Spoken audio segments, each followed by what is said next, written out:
Hello students, प्यारे विद्यार्थियों। Thermodynamics की इस ई सीरीज में आज हम पढ़ेंगे जीरोथ लॉ ऑफ थर्मोडायनेमिक्स। ऊष्मागतिकी के 4 लॉज है।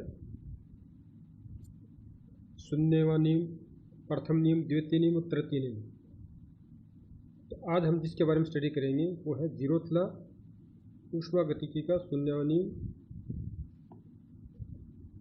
इस नियम को पढ़ने से पहले हम जो साम्य होते हैं अलग अलग प्रकार के, मैकेनिकल साम्य, थर्मल साम्य या इक्विलिब्रियम, केमिकल इक्विलिब्रियम, तो थर्मोडायनेमिक्स इक्विलिब्रियम के बारे में पहले स्टडी करेंगे, तभी हमें अच्छी तरह से जीरोथ लॉ समझ में आएगा। थर्मोडायनेमिक इक्विलिब्रियम, ऊष्मागतिक साम्य क्या होता है? यदि किसी तंत्र, या ये मानिए कि तंत्र की बजाय हम लेते हैं ऊष्मागतिक तंत्र, यदि किसी ऊष्मागतिक तंत्र को सराउंडिंग से बिल्कुल अलग कर दिया जाए तो एक तरह से क्या हो गया? सिस्टम आइसोलेटेड सिस्टम हो गया। आइसोलेट कर दिया सराउंडिंग से, तथा तंत्र के गुणधर्मों में किसी भी प्रकार का परिवर्तन न हो, तो उस अवस्था में वह तंत्र ऊष्मागतिक साम्य में कहलाता है, थर्मोडायनेमिक इक्विलिब्रियम में कहलाता है। तो इसमें हम लेते हैं एक सिस्टम। तो जनरली 3 प्रकार के जो साम्य है, अगर हम ये एक सिस्टम लेते हैं, ये सिस्टम है,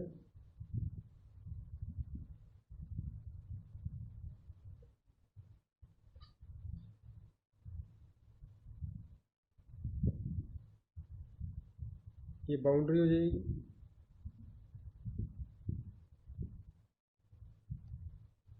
और बाहर का जो है वो है सराउंडिंग।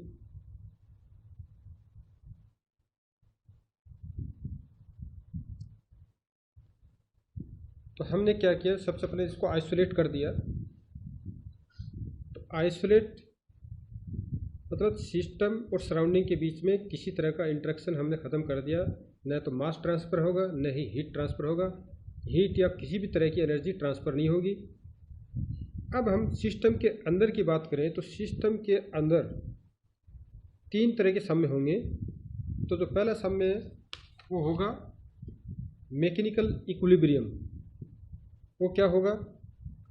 मैकेनिकल इक्विलिब्रियम किसको कहेंगे अपन? अगर सिस्टम के अंदर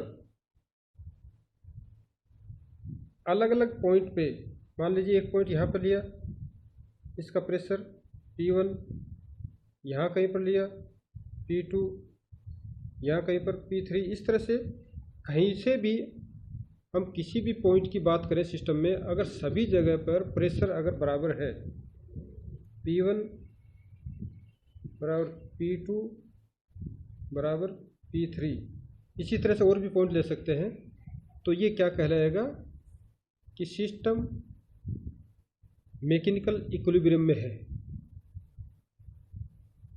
इसी तरह से अगर हम अलग अलग पॉइंट की बात करें तो वहाँ पर अगर टेम्परेचर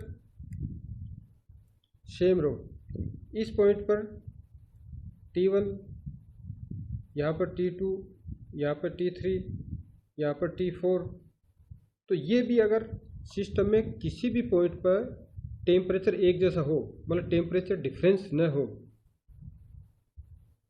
T1 बराबर T2 बराबर T3 बराबर T4, तो इस कंडीशन को क्या बोलेंगे? सिस्टम की इस अवस्था को बोलेंगे कि सिस्टम थर्मल इक्विलिब्रियम में है, कि इसमें टेम्परेचर का डिफरेंस नहीं है। और इसी को हम जीरोथ लॉ ऑफ थर्मोडायनेमिक्स में काम में लेंगे। तीसरा भी हम बता देता हूँ। तीसरा अपना है केमिकली इक्विलिब्रियम। तो केमिकली इक्विलिब्रियम के लिए क्या कंडीशन है कि अलग अलग पॉइंट पे अगर उसमें किसी तरह का कोई रासायनिक अभिक्रिया नहीं हो रही हो या कोई डिफ्यूजन नहीं हो रहा हो या सोल्यूशन मतलब उसमें अगर घुलनशीलता हो रही है, घुल रहे हो, तो सब जगह अगर एक जैसा हो, यहाँ की बात करें अपन μ1, यहाँ की बात करें μ2, यहाँ की बात करें μ3, तो इस तरह से सभी पॉइंट पे μ1 बराबर μ2 बराबर μ3। इसका मतलब ये है कि इसमें किसी तरह की कोई रासायनिक अभिक्रिया नहीं हो रही है, न ही कोई विसरण हो रहा है, न ही घुलनशील हो रहा है। अगर हम जैसे किसी गिलास में चीनी को घोल रहे हैं तो या तो पूरी तरह से घुल चुकी है तब वो केमिकल इक्विलिब्रियम में होगा। अगर आधी चीनी घुली आधी नहीं घुली तो उसमें क्या होगा कि एक जगह मीठापन ज़्यादा हो, एक जगह कम होगा। इसी तरह अगर हम किसी कमरे के अंदर सिस्टम मान लीजिए, उसमें अगर अगरबत्ती जलाते हैं तो उसके आसपास खुशबू ज़्यादा रहेगी और दूर के पॉइंट पर नहीं रहेगी, तो तब तक वो इक्विलिब्रियम नहीं होगा, तब तक कि पूरे कमरे के अंदर जो अगरबत्ती की खुशबू है वो एक जैसी न हो जाए या कोई सेंट है वो एक न हो जाए, तो उसको हम बोलेंगे केमिकल इक्विलिब्रियम। तो अगर कोई सिस्टम जिसमें तीनों तरह का इक्विलिब्रियम हो, और साथ जिसके अंदर P1 बराबर P2 बराबर P3, इसी तरह से T1 बराबर T2 बराबर T3 और केमिकल, अगर तीनों है तो वो जो सिस्टम है वो कहलाएगा थर्मोडायनेमिक इक्विलिब्रियम या ऊष्मागतिक साम्य में कहलाएगा। अगर किसी एक भी इक्विलिब्रियम में नहीं है तो वो जो सिस्टम थर्मोडायनेमिक इक्विलिब्रियम नहीं कहलाएगा। इसी को यूज करते हुए हम इसका स्टडी इसलिए किया कि हमें जो ऊष्मागति का शून्यवां नियम है या first law zeroth law of thermodynamics, इसमें हमें थर्मल इक्विलिब्रियम को काम में लेना है। अब हम बात करते हैं जीरोथ लॉ ऑफ थर्मोडायनेमिक्स।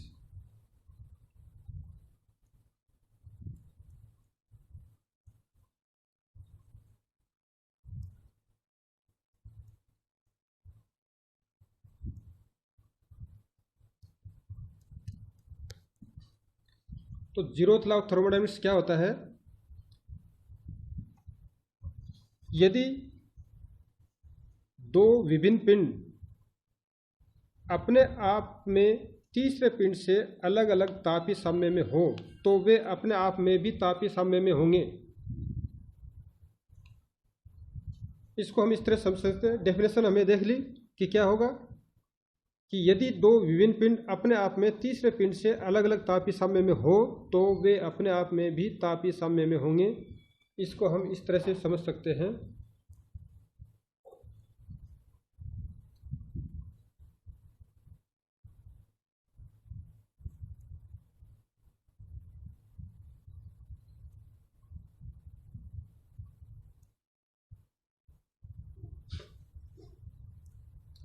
यहाँ पर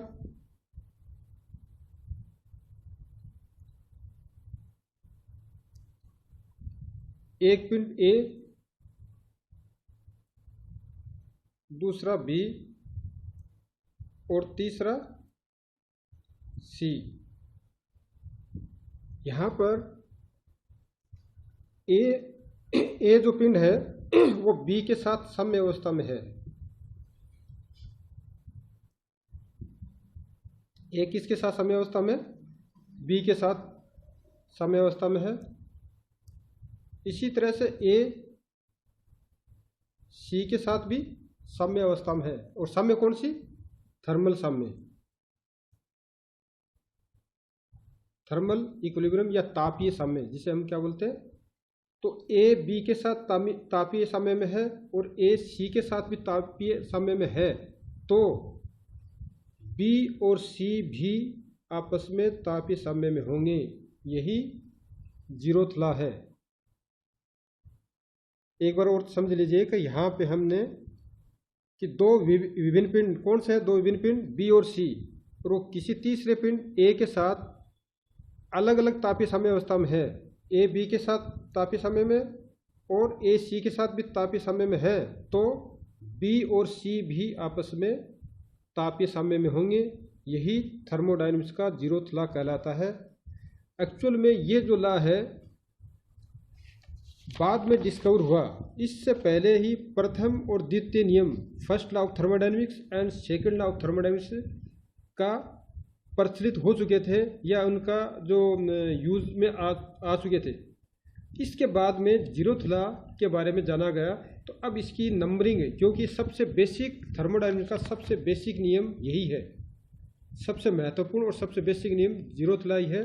तो अब इसको नंबर हम 3 नहीं देके कि जैसे फर्स्ट और सेकंड हो गया तो इसको फर्स्ट से नीचे ला नहीं सकते। तो फर्स्ट से नीचे क्या था, जीरो था। क्यों, अगर फर्स्ट की नंबरिंग चेंज करते, क्योंकि तब तक फर्स्ट और सेकंड लॉ के नाम से वो फेमस हो चुके थे कि कहीं भी बात करेंगे फर्स्ट लॉ क्या है तो सीधा माइंड वहीं पे जाता था, लॉ ऑफ कंजर्वेशन पे जाता था। अगर सेकंड की बात चलते तो उसमें क्या है कि हीट की डायरेक्शन बता रहा था और एंट्रोपी की उसमें जो थर्मोडायनामिक प्रॉपर्टी उसका एक डिस्कवरी हुई थी। तो अब ये दोनों फेमस हो चुके, इस वजह से एक से पहले क्या था, जीरो होता है, तो इसलिए इसका नाम जीरोथ लॉ रखा गया है। ये नियम कहाँ पे काम आता है, ये एक्चुअल में विभिन्न प्रकार की तापन विधियाँ, जब भी हम किसी भी चीज़ को गर्म करते हैं तो इसमें जीरोथ लॉ काम में आता है। चाहे अपन घर के अंदर अगर पानी गर्म कर रहे हैं गैस चूल्हे पर, तो गैस अब इसमें 3 पिंड हो जाएंगे। एक जो गैस की लो निकल रही है वो एक अलग सिस्टम हो जाएगा, और जो बर्तन है अपना वो दूसरा सिस्टम, और बर्तन के अंदर जो पानी रखा है वो हो गया तीसरा। तो इसमें जो बीच में है वो क्या है, बर्तन का मेटल, अगर स्टील का है, एल्यूमिनियम का है, तो वो एक तरह से किसका काम करेगा, वो काम करेगा ए का, क्यों बीच ही अंदर है। जैसे ये हम, और यहाँ पर इसके अंदर हमने अगर पानी भर दिया है,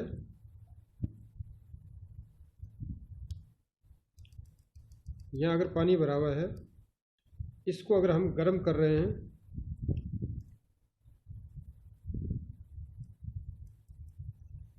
तो गर्म करने से अब यहाँ पर अपने पास 3 ये जो मेटल है,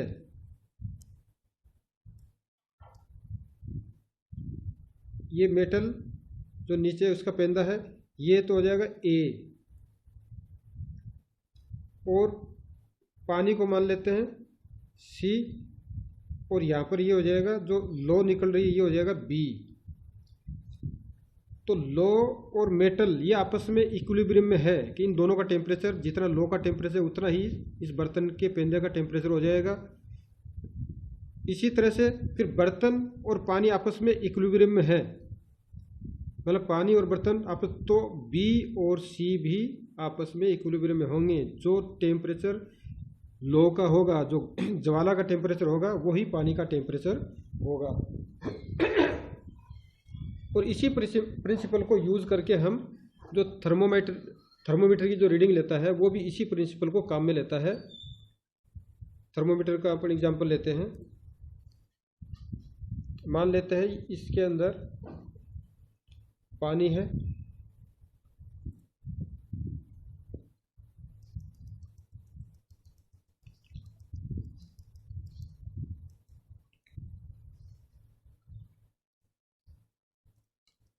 और उसमें हम एक थर्मोमीटर लेते हैं।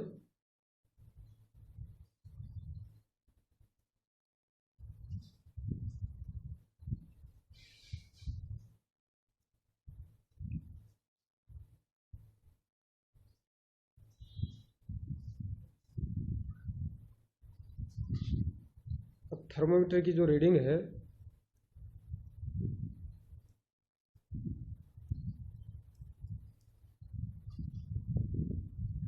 थर्मोमीटर के अंदर जो पारा भरा हुआ है रीडिंग शो करता है थर्मोमीटर का पारा। तो इसके अंदर मान लेते हैं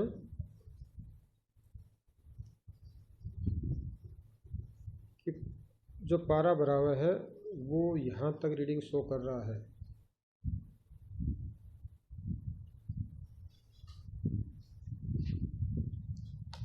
तो ये जो रीडिंग है ये मान लेते हैं 20 डिग्री।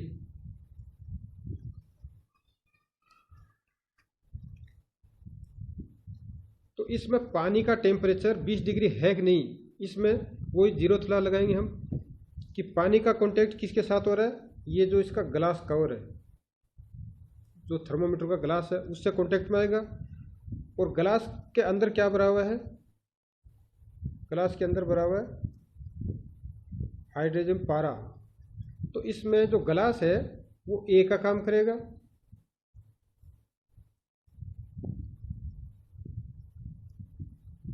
और वाटर, ये इसको इस तरह से लिख सकते हैं हम,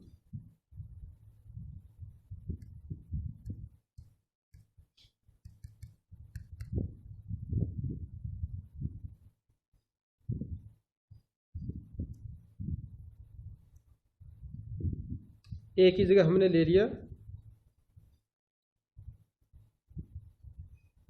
ग्लास, और बी के अंदर वाटर का टेम्परेचर, और सी के अंदर हाइड्रोजन। तो यहाँ पे पानी और ग्लास का कांटेक्ट हो रहा है, तो ये अगर साम्य अवस्था में है, अगर इन दोनों का टेम्परेचर बराबर है और साथ में ही ग्लास और हाइड्रोजन इनका भी कांटेक्ट हो रहा है, ये भी आपस में साम्य अवस्था में और ये भी साम्य अवस्था में है, तो वाटर और हाइड्रोजन ये भी क्या होंगे, आपस में साम्य अवस्था में है। जो टेम्परेचर पारा शो कर रहा है वही टेम्परेचर वाटर का होगा। तो इसी विधि से हम किसी भी वस्तु का, लिक्विड का या किसी का भी हम थर्मामीटर जो टेम्परेचर नापते हैं तो उसमें जीरोथ लॉ काम में आता है। तो इसका ऑब्जेक्टिव क्वेश्चन एक इस तरह से आता है कि जो तापमान की स्केल कौन से लॉ के द्वारा प्रतिपादित की गई थी, तो इसके अंदर हमारा आएगा जीरोथ लॉ। तो ये ऑब्जेक्टिव क्वेश्चन याद रखें कि तापमान की परिभाषा या तापमान की जो स्केल है वो हमें जीरोथ लॉ से मिली है। उम्मीद है आपको समझ में आया होगा, और थोड़ी और कोशिश कीजिए आप समझने की। चलो नेक्स्ट वीडियो में मिलते हैं। थैंक यू, धन्यवाद।